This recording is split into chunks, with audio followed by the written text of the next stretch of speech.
10 महाविद्याएं कौन हैं और इनकी उत्पत्ति कैसे हुई। एक बार दक्ष प्रजापति ने शिव जी का अपमान करने के लिए एक बहुत बड़े यज्ञ का आयोजन किया और उसमें सभी देवताओं को निमंत्रण दिया, लेकिन श्री शिव जी को नहीं बुलाया। अब जब ये चीज़ नारद जी से श्री सती जी को पता चली कि उनके पिताजी ने श्री शिव जी को उस यज्ञ में नहीं बुलाया है, तो सती जी बहुत नाराज़ हुई और उन्होंने शिव जी से कहा कि मुझे वहाँ चलना चाहिए पिताजी के यज्ञ में। तो श्री शिव जी ने कहा, बेटी को बुलावे की ज़रूरत नहीं होती है, अपने पिता के घर जा सकती है, लेकिन मैं नहीं जाऊँगा। और श्री शिव जी ने पार्वती जी को सलाह दी कि आप जा सकते हैं, लेकिन मेरी सलाह मानिए तो आप ना जाइए वहाँ पे। अब ये चीज़ श्री सती जी को बुरी लग गई। उन्होंने सोचा कि श्री शिव जी हमको एक साधारण और अज्ञानी महिला समझ रहे हैं, इसलिए माता अपने विराट रूप में आ गई और इतना भयंकर रूप उन्होंने बनाया कि ब्रह्मांड के जो पहाड़ हिलने लगे, समुद्र थरथराने लगे, तूफान चलने लगे और ये माता अपने सभी दिशाओं में अपना उन्होंने कब्जा कर लिया। अब ये रूप देख करके श्री शिव जी समझ नहीं पाए कुछ कि क्या हुआ है, इसलिए वो वहाँ से जाना उचित समझते थे। लेकिन ये माता के जो 10 स्वरूप थे, ये 10 दिशाओं में रास्तों को अवरुद्ध किए थे, इसलिए श्री शिव जी उससे बाहर नहीं जा पा रहे थे। अब माता जी का जो ये स्वरूप देखा, इन्हीं को माता का 10 विद्याओं के नाम से जाना जा सकता है। मेजर टिप्स सिग्नम चैनल में आपका स्वागत है। जानकारी अच्छी लगे तो वीडियो को शेयर करिएगा। दोस्तों आइए जानते हैं ये जो 10 महाविद्याएं हैं, उनमें पहली महाविद्या जो है वो काली जी के रूप में है। और दोस्तों ऐसा माना जाता है ये काली जो है 10 महाविद्या ये बुद्धिमता की देवी हैं और इनका रूप सभी जो और रूप हैं उनसे सम्मिलित रूप है। और दोस्तों ये पहला माता का रूप है, महाविद्या का रूप है और ये भयभीत करने वाली है। इनके केश खुले हैं, आँखों में गहराई है, भौहें इनकी तलवार की तरह हैं, हाथों में कृपाल धारण किए हुए हैं। 10 इनके 10 दिशाओं में उनका प्रताप है। अब दोस्तों चंडमुंड को संहार किया है इन्होंने और रक्त बीज जैसे राक्षस का वध किया है। इनका नाम एक कौशिकी भी है दोस्तों। और ये मनुष्य का जो भक्त होते हैं उनकी समय पर उनकी हर मुसीबत से, विपत्ति से रक्षा करती है। दूसरी माता है, दूसरी महाविद्या है तारा। दोस्तों इन माता को केंद्रीय सर्वोच्च नियंत्रक क्रियाओं के रूप में 10 महाविद्याओं के रूप में जाना जाता है। ये द्वितीय माता है, इनका रंग नीला है और इनका आकर्षण यह है कि इनकी जीभ बाहर से है, इसलिए ये देखने में बहुत ही भयंकर लगती हैं। और दोस्तों ये मोक्ष प्रदान करने वाली हैं और ये भक्तों के संकट से मुक्त करती हैं। और इनकी सबसे अच्छी बात यह है कि ये सौम्य और रौद्र रूप दोनों में होती हैं और ये मुक्त प्रदान करने वाली माता हैं। दोस्तों तीसरी महाविद्या का नाम है शोषणी। दोस्तों ये त्रिपुर सुंदरी के नाम से भी जाना जा सकता है और ये 4 दिशाओं में इनका मुख है और एक मुख ऊपर की तरफ है। ये माता 16 कलाओं से युक्त हैं और तंत्र में श्री विद्या की अधिष्ठात्री देवी के रूप में इन्हें जाना सकता है, मतलब तंत्र विद्या में इनका बहुत महत्व है। और दोस्तों श्री चक्र सामग्री भी इनमें सम्मिलित है और ये माता जो है मनुष्य के मन में भावनाओं पे नियंत्रण रखने में भक्त इनकी मदद ले सकते हैं, मतलब इनका पूरा नियंत्रण मन पे रहता है। दोस्तों अगली जो महाविद्या है वो भुवनेश्वरी देवी, वो भुवन की शासक और इनको राजेश्वरी के नाम से भी जाना जा सकता है, इनको आदिशक्ति के नाम से भी जाना जाता है।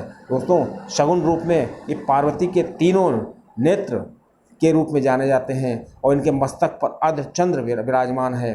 और इन्होंने दुर्गमासुर नामक असुर का वध किया था, मतलब दुर्गम ये संकटों से भक्तों को मुक्त प्रदान करने वाली माता हैं और ये हमेशा यौवन में रहती हैं। दोस्तों अगली माता हैं भैरवी देवी, ये 5वीं महाविद्या हैं। दोस्तों ये क्रोध इनका प्रमुख आकर्षण है और ये भैरव समाज जो होता है उसके संबंध इनका होता है और भगवान शिव के उग्र रूप में ये मानी जाती हैं। दोस्तों चंडी के रूप में इनका बहुत ही अच्छा जो स्वरूप है और ये इनका जो पूरा वर्णन मिलता है वो सब सती में मिलता है। दोस्तों ये भय मुक्त कराने वाली माता हैं और बुरी आत्माओं से ये मुक्त कराती हैं और जो शारीरिक क्षमता होती है ये भक्त उनका अनुसरण कर सकते हैं जिनके शारीरिक क्षमता में कमी होती है। दोस्तों अगली जो माता हैं छिन्नमस्तिका, ये छठी माता हैं। दोस्तों इनको प्रचंड चंडिका के रूप में माना जाता है और ये एक हाथ में अपना कटासर लिए हुए हैं, कटार एक हाथ में है और ये उत्पत्ति के रूप में जानी जाती हैं। खड़ग और एक हाथ में खड़ग है।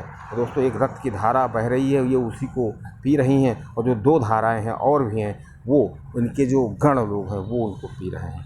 दोस्तों ये माता जो होती हैं ब्रह्मचर्य जो पालन करते हैं उन्हीं के लिए ये उन्हीं को इनकी जो है उपासना करनी चाहिए। दोस्तों अगली जो माता है धूमावती माता, ये 7वीं महाविद्या के रूप में है। दोस्तों इनको अलक्ष्मी और ज्येष्ठा के रूप में माना जाता है और ये नकारात्मक गुणों वाली है। और दोस्तों ये जो माता है इनका अपना महत्व है, वर्ष में एक बार इनका बहुत महत्व होता है, वही उसी में इनकी पूजा की जाती है। दोस्तों एक बार कहा जाता है कि श्री पार्वती जी को बहुत तेज भूख लगी थी तो उन्होंने श्री शिव जी से कुछ खाने को मांगा, लेकिन हिमालय पर्वत पर खाने को कुछ था नहीं, इसलिए श्री पार्वती जी ने भूख के कारण श्री शिव जी को अपनी सांसों से निगल लिया। लेकिन इतना तेज प्रताप था श्री शिव जी का, क्योंकि उन्होंने कंठ में जो है विष धारण किया हुआ है, तो उस विष की वजह से इनके शरीर से धुआं निकलने लगा। लेकिन शिव जी अपनी माया से इनके श्री माता के पेट से बाहर निकल आए और उन्होंने श्री शिव जी ने बताया कि आपकी इसी रूप में भी पूजा की जाएगी। दोस्तों तभी से श्री धूमावती माता की इसी रूप में पूजा की जाती है। दोस्तों अगली जो माता ली है वो हमने श्री 8वीं माता बगलामुखी माता है।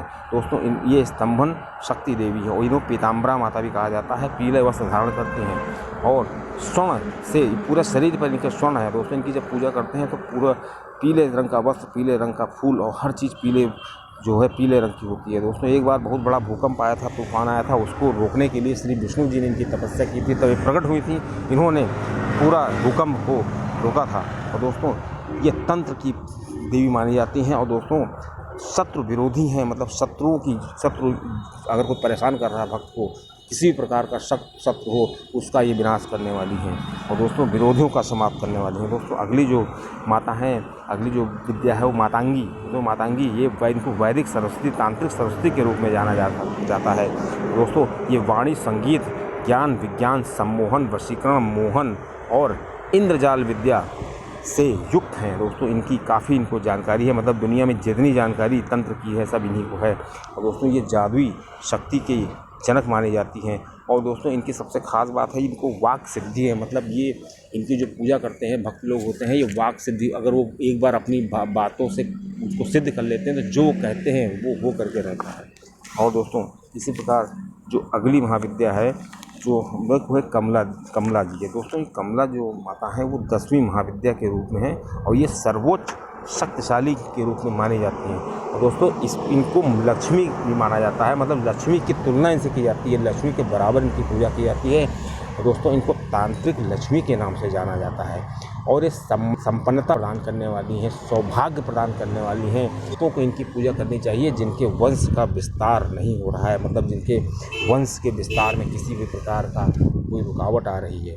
और दोस्तों ये माता की एक ख़ास बात है, ये सौम्य रूप में रहती हैं और ये वंश को विस्तार कराने में काफ़ी मददगार, मतलब किसी के अगर पुत्र नहीं हो रहा है तो इनकी वो उपासना कर सकता है। लेकिन दोस्तों ये स्वच्छता और निर्मल जगह, जो पवित्र जगह होती हैं, वहीं पर इनका निवास होता है, वहीं पर ये रह सकती हैं। मतलब अगर कोई भक्त इनकी पूजा कर रहा है तो वो जगह बहुत स्वच्छ, निर्मल और पवित्र होनी चाहिए। और इन माता की एक ख़ास बात है कि ये प्रकाश से संबंध होता है, मतलब प्रकाश में ही ये रहती हैं, अगर प्रकाश नहीं है तो वो यहाँ पे नहीं रहेंगी। और दोस्तों इनकी पूजा करने वाले, कमला माता महाविद्या की पूजा करने वाले भक्त संपन्नता के मामले में सबसे आगे निकल जाते हैं, मतलब उनको कोई संपन्न बहुत ज़्यादा कर देते हैं भक्तों को। और दोस्तों ये इस प्रकार जो हमारी 10 महाविद्याओं की जानकारी मैंने दी, आपको संक्षेप में बता दें एक बार फिर से। दोस्तों पहली महाविद्या काली, दूसरी शोषणी, तीसरी भुवनेश्वरी, अगली भैरवी, इसके बाद छठी छिन्नमस्ता, 7वीं धूमावती, 8वीं बगलामुखी, 9वीं मातांगी और 10वीं कमला महाविद्या। दोस्तों ये जो महाविद्याएं हैं इनमें कुछ माताएं रौद्र रूप में रहती हैं और कुछ सौम्य रूप में रहती हैं। कुछ माताएं ऐसी हैं जैसे तारा है, कमला, ये सौम्य रूप और रौद्र रूप दोनों रूप में रहती हैं। दोस्तों इनकी अलग कहानी है। इन सभी माताओं का किस दिशा में राज्य है और किस दिशा को ये देखती हैं, किस दिशा की अधिष्ठात्री है। मतलब 10 दिशाएं होती हैं, तो 10 दिशाओं में इनका अपना एक महत्व है। इनके प्रकट की इनकी एक कहानी है, क्यों इनका प्रकट हुआ, क्यों इनका ऐसा रूप है, क्यों किसी माता के 3 आँखें होती हैं, किसी की 4 आँखें होती हैं, किसी की 5 आँखें होती हैं, 2 हाथ होते हैं। तो इनमें सब का कारण है और इन सभी माताओं के प्रकट करने के या सब माताओं को प्रसन्न करने के अपने मंत्र होते हैं, जिससे माताओं को प्रसन्न किया जा सकता है। लेकिन सबके स्वरूप अलग हैं, लेकिन उनका जो उद्गम है वो सभी माताओं का उद्गम श्री काली जी से दुर्गा जी के रूप में माना जा सकता है। लेकिन दोस्तों, जो धूमावती माता हैं, इनकी जो साधना है वो बहुत ही कठिन है। और यहाँ तक कि जो बगुलामुखी माता हैं, इनकी भी जो साधना है वो भक्त को बिना किसी उचित देखरेख के या किसी उचित गुरु के नहीं करना चाहिए। और ये बगुलामुखी माता हमेशा भक्तों को शत्रु से विनाश करती हैं, शत्रु से रक्षा करती हैं और